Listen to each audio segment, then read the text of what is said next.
2 Timóteo, capítulo 1, versos 7 e 8, nós vamos ler. Diz assim: pois o Espírito que Deus nos deu não nos torna medrosos. Pelo contrário, o Espírito nos enche de poder, de amor e nos torna prudentes. Eu vou ler mais uma vez. Pois o Espírito que Deus nos deu não nos torna medrosos. Essa noite o Senhor lança fora todo o medo, amém? Porque Ele não nos deu o espírito de medo. Pelo contrário, o Espírito nos enche de poder, amor e nos torna prudentes. Poder, amor e nos torna prudentes. 8. Portanto, não se envergonhe de dar o seu testemunho a favor do nosso Senhor. Nem se envergonhe de mim, que estou na cadeia, porque sou servo dele. Pelo contrário, com a força que vem de Deus, esteja pronto para sofrer comigo por amor do Evangelho. Eu não sei como foi que você chegou aqui. Eu não sei o que foi que você enfrentou esse dia. Às vezes nós ficamos, né?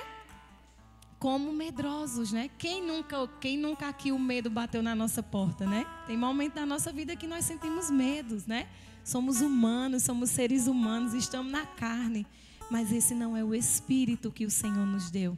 O Senhor não nos deu espírito de medrosos. Pelo contrário, o Espírito de Deus, o Espírito de Deus nos encherá de poder, amor, para nos tornar cristãos prudentes. Portanto, não se envergonhe de dar seu testemunho a favor do nosso Deus. É interessante que o versículo 8 complementa o porquê Deus estava tirando o medo. O versículo 8 complementa porque Deus estava dando poder. O capítulo 8 complementa o porquê Deus estava dizendo: eu dou amor, eu vou dar prudência. Não era por acaso. Não era para que o povo de Deus saísse fazendo coisas que não agradassem a Deus. É para que o povo de Deus se posicionasse em favor e em testemunho dele. Em favor ao seu testemunho. E não se envergonhem de mim. Aqui era Paulo dizendo: não se envergonhem de mim. Não tenha vergonha de quem tem anunciado a palavra de Deus. Não se envergonhe daqueles que têm se posicionado em prol do reino de Deus. Não foi fácil receber essa pregação de Deus hoje. Porque muitas vezes nós falamos coisas aqui, as pessoas pensam que é planejado, que é para bajular, que é para fazer isso, que é para aquilo. Mas vocês não têm noção, meu corpo treme e teme diante do Senhor. E eu disse: meu Deus, como é que eu vou levar essa palavra hoje? E eu lutando, quando cheguei hoje na rádio para louvar, Gorete começou a orar. O pastor, é prova disso que o pastor está aqui em cima do que eu vou pregar. Sobre Paulo e Silas que estavam presos, não foi do nada. Gorete começou a dizer: assim como Paulo e Silas, eu declaro na vida de Mônica que ela vai adorar e coisas vão acontecer. E Paulo dizia: não se envergonhe de mim, que estou na cadeia, porque sou servo dele.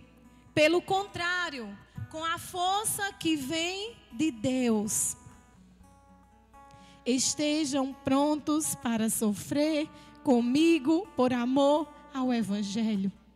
Nós estamos vivendo dias de sofrimento por amor ao Evangelho. Aquele que se posiciona em favor do Evangelho é perseguido. Aquele que se posiciona em favor não de partidos, mas do Evangelho, é excluído, é mal visto.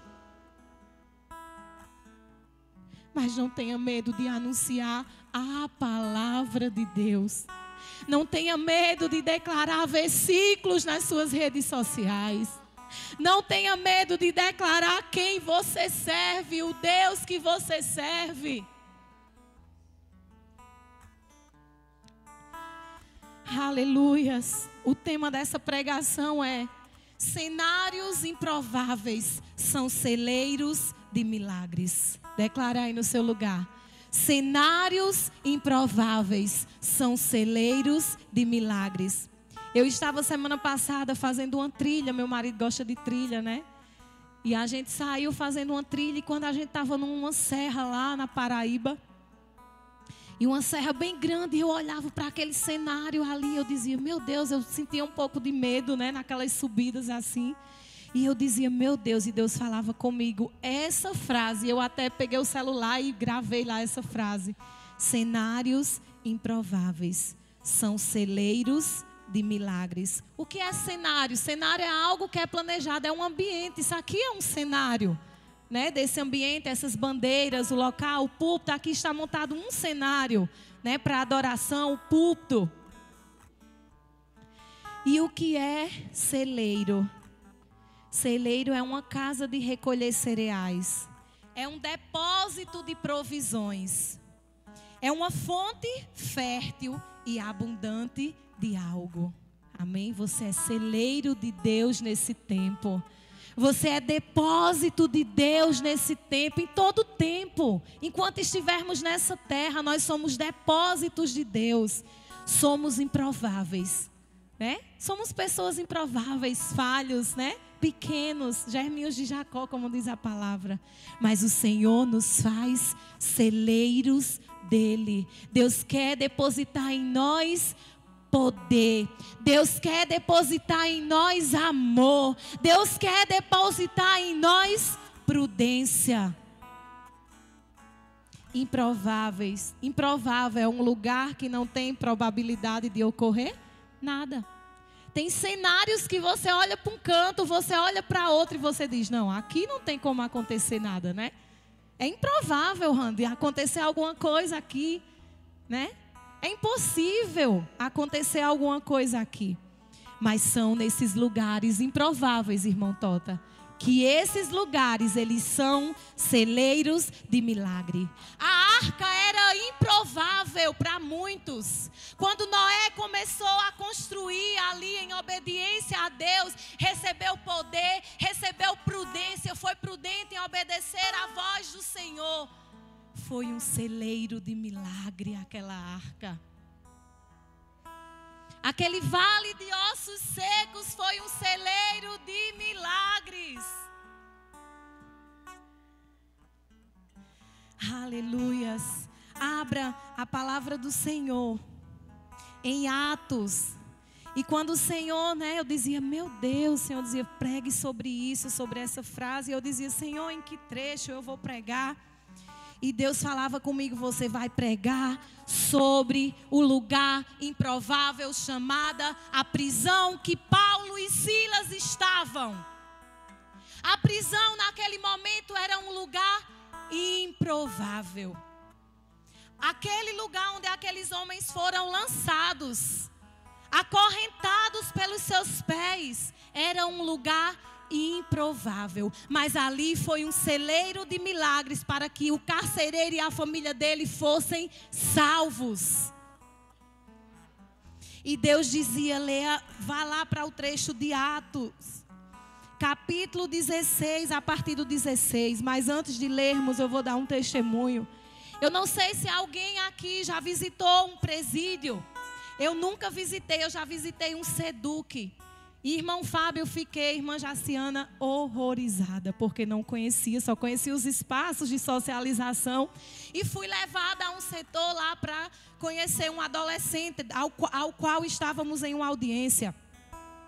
E em chegar ali naquele lugar, ver aqueles adolescentes gritando, ei, vem aqui, moça, veja quando é que a gente vai sair, chama o juiz e tal e tal. E aquele lugar tão insalubre, meu Deus, e aquele lugar de tanto sofrimento, de tanta agonia. E eu cheguei em casa e eu disse, meu Deus, isso ali é o inferno na terra. Imaginem um presídio maior. Eu fiquei imaginando, pastor, meu Deus, imagine como é o Pereirão, imagine como é o Serrotão em Campina Grande. Imagine como é esses presídios maiores, o que é que não acontece naqueles lugares. E tinha um lugar lá todo preto. Aí eu disse, por que isso aqui está todo preto? Porque eles estão ali presos e eles não estão soltos. Eles dizem, está vendo ali tudo preto? Eles incendiam tudo. Se soltar, eles incendiam tudo aqui dentro. Tem as facções, tem as rivalidades. E eu dizia, meu Deus do céu. E eu ficava ali impactada com aquele cenário. Mas hoje Deus quer falar sobre um cenário de prisão, a qual 2 servos de Deus foram colocados. E eu me detinha muito nesse trecho de Atos, a parte que Paulo e Silas louvaram e as cadeias foram, as portas, as prisões foram abertas. Mas hoje nós vamos meditar o porquê deles estarem ali. Hoje nós vamos meditar qual foi o motivo que levou aqueles 2 homens estarem ali. Por quê? 2 pregadores do evangelho foram lançados no cárcere, na prisão, naquele lugar improvável, mas onde de fato foi um celeiro de milagres. Vamos ler juntos e nós vamos entender. Atos, capítulo 16, versículo 16. Certo dia, indo nós para o lugar de oração, encontramos uma escrava que tinha um espírito pelo qual predizia o futuro. Ela ganhava muito dinheiro os seus senhores com adivinhações. Essa moça seguia Paulo e a nós gritando: esses homens são servos do Deus Altíssimo e anunciam o caminho da salvação. Ela continuou fazendo isso por muitos dias. Finalmente, Paulo ficou indignado. Voltou-se e disse ao Espírito: em nome de Jesus Cristo, eu ordeno que saia dela. No mesmo instante, o Espírito a deixou. Vamos pausando, a gente vai ler todo esse trecho e a gente vai pausando, a gente vai se deter nesse trecho. Então, aqui no versículo 16 diz que Paulo e Silas estavam indo para um lugar orar. E eles se encontraram, com aquela escrava, com aquela mulher que ali trabalhava com adivinhações, E ela sempre ficava gritando, ali. Estes homens são servos do Deus Altíssimo e estão anunciando o caminho da salvação. Até o dia, Jefferson, que ela gritava tanto, ela queria tumultuar. Ela queria tumultuar, para que a multidão observassem e tirasse aqueles 2 homens de cena, E até o dia, a Bíblia diz que Paulo não aguentou mais e Paulo fez o quê? Expulsou o demônio que estava nela. 19. Percebendo que sua esperança de lucro tinha se acabado, os donos da escrava agarraram Paulo e Silas e os arrastaram para a praça principal diante das autoridades. Paulo e Silas estavam sendo levados para a praça pública. Porque roubaram? Não. Porque mataram? Não. Porque fizeram coisa errada? Não. Porque expulsaram um espírito demoníaco. Por isso, eles estavam sendo levados, Gabriel, para a praça pública. Sabe para quê? Vamos entender. 20. E levando-os aos magistrados, disseram: estes homens são judeus e estão perturbando a nossa cidade. Eu pergunto para vocês, pregar a verdade, a Bíblia na sua totalidade, é diferente hoje desse tempo? Não. Quantos dizem aí, tal pastor, tal pregador é um perturbador? Ele está para perturbar. Paulo e Silas estavam chamando de perturbadores, sendo chamados, ou melhor, de perturbadores. E foram levados à praça, foram levados ali para os magistrados. Eles achavam que eles eram judeus, só que não, eles eram romanos, só que eles tinham se convertido. Paulo antes que perseguia, que matava o povo de Deus, agora era pregador do evangelho. 21. Propagando costumes a nós, romanos, não é permitido aceitar nem praticar. Deixa eu ler do início, senão a gente não entende. Estes homens são judeus e estão perturbando a nossa cidade, propagando costumes que a nós, romanos, não é permitido aceitar nem praticar. Paulo e Silas estavam levando a cultura do reino para aquele lugar. E eles não aceitavam os costumes da palavra.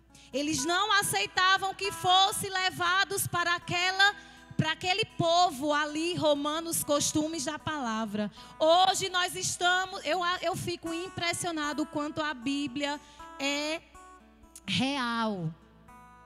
Eu fico impressionada como a palavra tem resposta para tudo. Há quantos anos, né? Aconteceu isso e hoje nós estamos vivendo isso. As pessoas não aceitam que se pregue a palavra de Deus na sua totalidade. As pessoas estão criando suas culturas, suas formas. E não aceitam que a gente pregue e viva a cultura do reino.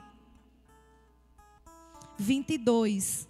A multidão ajuntou-se contra Paulo e Silas. Eles estavam em praça pública. E uma multidão se juntou contra eles. Hoje não é diferente, né? Quando alguém está pregando a Bíblia, a palavra de Deus, a verdade. Quando alguém está pregando a palavra não só de forma que agrade, mas de forma que desagrade. Quantas vezes o Senhor já nos deu uma palavra que humanamente nos desagradou, mas era o melhor para nós, né? Quantas vezes nós já recebemos um não através de um versículo, de uma mensagem, né? Mas era o melhor para nós. Mas a multidão ali se ajuntou contra Paulo e Silas. E os magistrados ordenaram que se lhe tirassem as roupas e fossem açoitados. Eu assisti um vídeo. Se você tiver um tempo em casa, coloque lá, né, nessas séries, no YouTube, um vídeo. E quando a gente assiste, parece que a nossa visão ela é mais ampliada. Eles despiram e começaram a espancar. Foi tantos açoites em Paulo e Silas. E eu dizia, vendo ali, aquilo ali, eu dizia, meu Deus. Eu, às vezes, por conta de uma palavra que alguém diz, eu, às vezes, por conta de alguém que olha diferente para mim, porque eu estou defendendo o evangelho, eu deixo tudo para trás para agradar pessoas. E aqui eles estavam em praça pública, apanhando, sendo açoitados, e não negaram o evangelho. E não negaram a Jesus. Queridos, é tempo de nos posicionarmos. Por mais que sejamos rejeitados por alguns, por mais que sejamos mal vistos por alguns, mas é tempo de nós defendermos a palavra, o evangelho. E eu ficava dizendo, Senhor, quantos ali se levantaram para defender Paulo e Silas? Senhor, será que não tinha ninguém com eles ali? A Bíblia diz que a multidão se revoltou contra eles dois.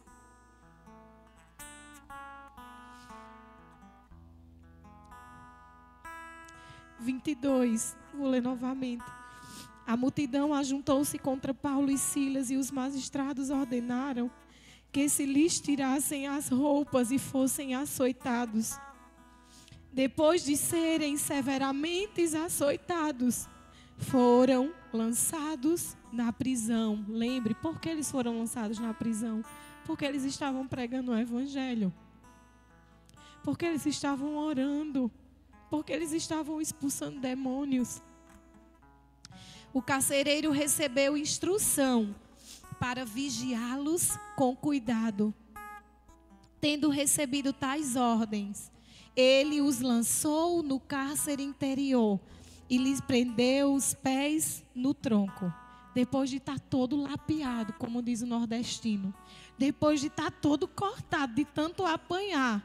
ser lançado numa prisão e ainda, Raminho, pegarem os seus pés e acorrentar. E eu fiquei imaginando e dizendo para Deus, meu Deus, que fé esses homens tinham. De fato, era amor. De fato, eles eram muito prudentes. Eles amavam muito o Evangelho. Eles não se envergonharam, né, diante de todo aquilo que eles passaram. Eles poderiam muito bem naquele cárcere dormir, descansar, né, depois de tanto sofrimento. Ou reclamar, dizer, Deus, por quê? A gente estava pregando, a gente estava fazendo isso. Os porquês, né? Que muitas vezes nós interrogamos o nosso Deus, né? O porquê do nosso sofrimento, o porquê disso. Eu fico imaginando, Claudinha, em meio às dores que aqueles homens estavam sentindo. E o posicionamento deles foi adorar. Feche os seus olhos. O posicionamento deles, depois de passar tudo isso por amor ao Evangelho, foi adorar. Mas antes deles adorar, o versículo que nós vamos ler adiante vai dizer, eles oravam e depois eles entoavam hinos de vitória. Deus usa cenários improváveis para realizar o impossível. Aquele cenário ali que eles estavam era improvável, mas foi ali naquele lugar que Deus realizou o impossível. Se posicione e não seja omisso. Diga isso para quem está do seu lado. Se posicione e não seja omisso. Se posicionar em prol do Evangelho, queridos, entendam, tenham maturidade essa noite. Tenham maturidade para entender a palavra. Nós estamos vivendo um tempo tão difícil que até para pregar a palavra, às vezes as pessoas entendem as coisas de outra forma, levam para outro lado.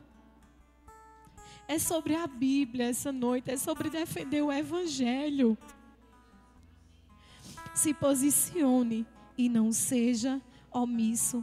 Humanamente falando, aqueles dois homens, naquela situação que eles estavam, eles poderiam muito bem não se posicionar. Mas eles continuavam firmes ali, se posicionando. Versículo 25.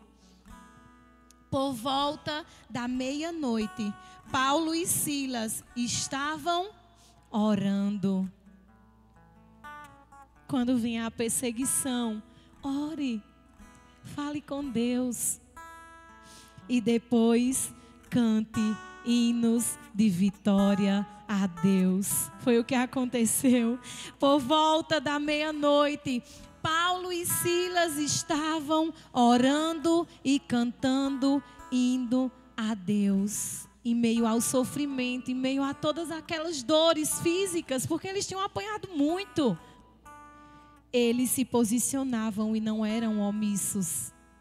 Eles oravam e cantavam hino a Deus. Os outros presos os ouviam. 26. De repente, houve um terremoto tão violento que os alicerces da prisão foram abalados.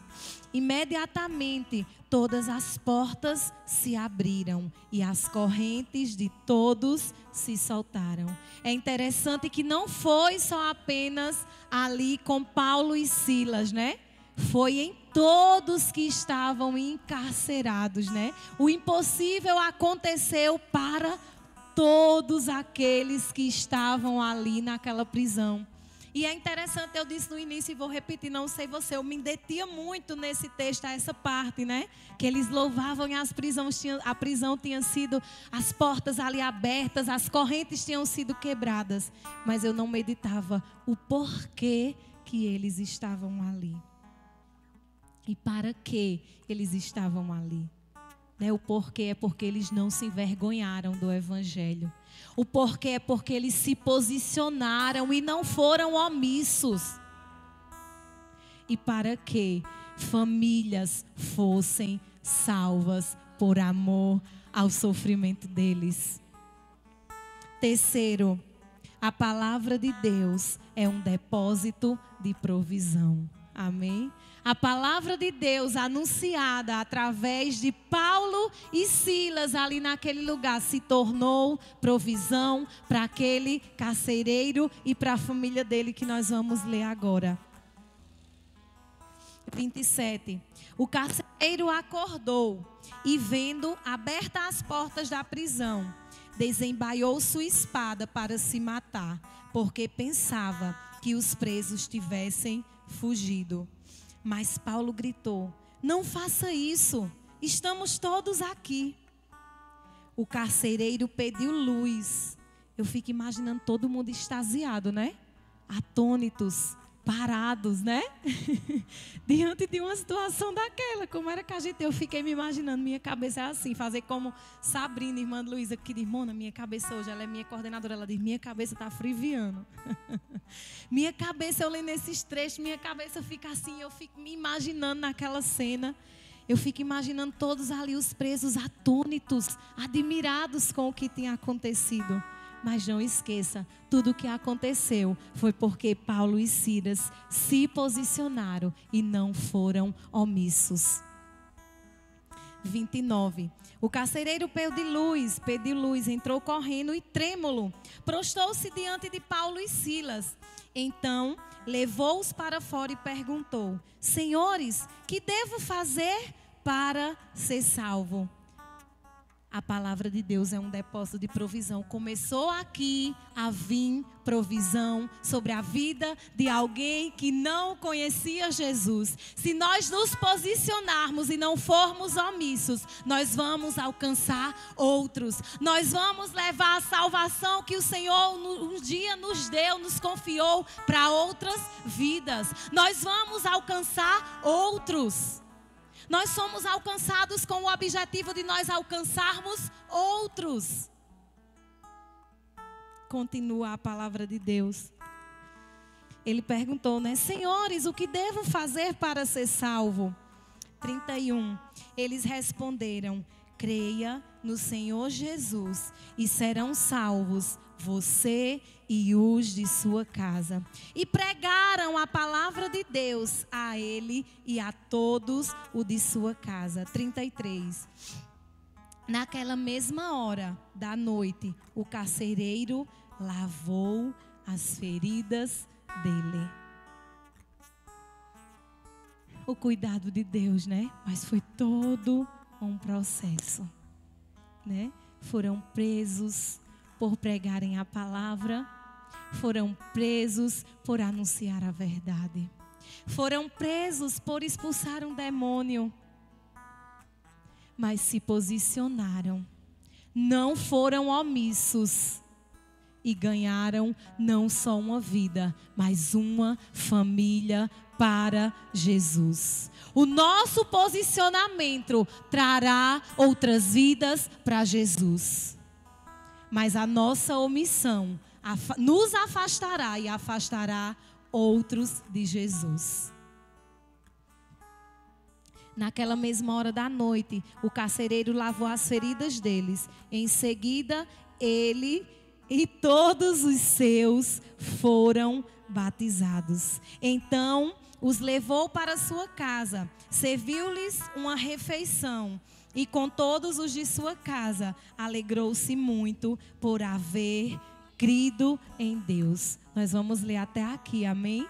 Não esqueça, cenários improváveis são celeiros de milagres. A prisão ali de Paulo e Silas, por amor ao evangelho. E não esqueça, não se detenha só aquele versículo nesse trecho tão forte, né? Que eles oraram e louvaram e foram libertos. Lembrem o porquê que eles estavam ali.